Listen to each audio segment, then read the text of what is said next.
Maligayang pagbabalik mga kasolid, Japanese master na sina Oya Inoue desidido na lalaban sa bansang Amerika laban ni Magsayo. Isang title fight pala mga kasolid. Casimiro, angas ng Pinas, meron namang panawagan na.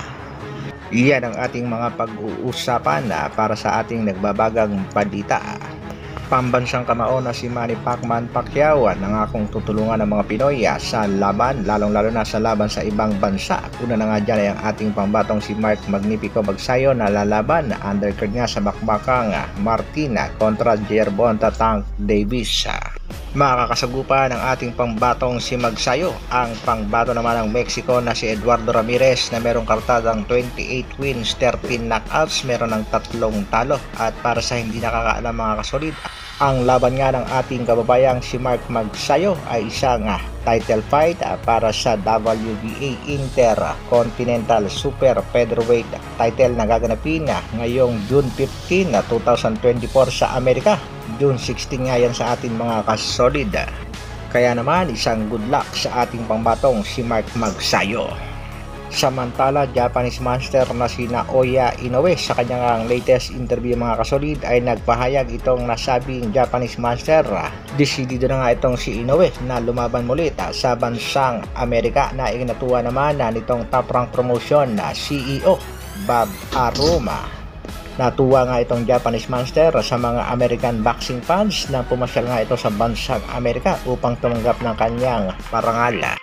Sa kabilang balita naman mga kasolid, coach ng ating pangbatong si Angas ng Pinas na si Kuya Lods Jason Casimiro, meron namang panawagan. Yan nga ipatungkol sa mga taong patuloy na naninira at nagsasabing nasa kangkungan na ang ating pangbatong si General Casimiro at may mga nagsasabing laos na nga daw.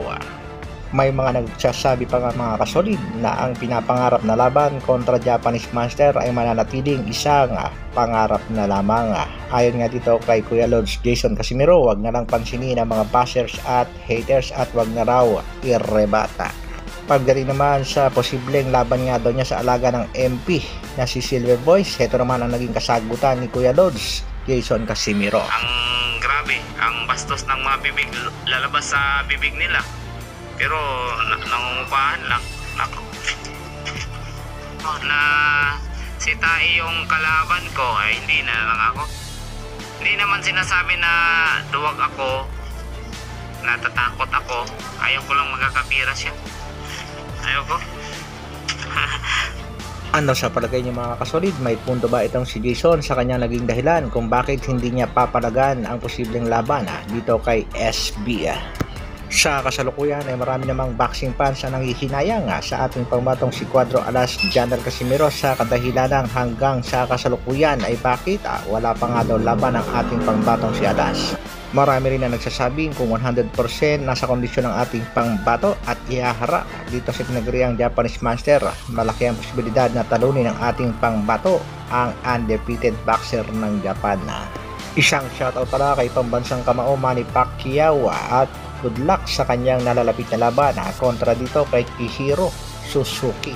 Shoutout din dito sa Treasure Boxing Promotion at sana nga ay maanunsyo na ang laban ng ating pangbato dahil maraming boxing fans ang naghihintay ng laban.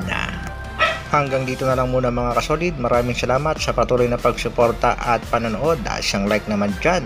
Mabuhay, Dr. Alvin Vlogs. Brrrr.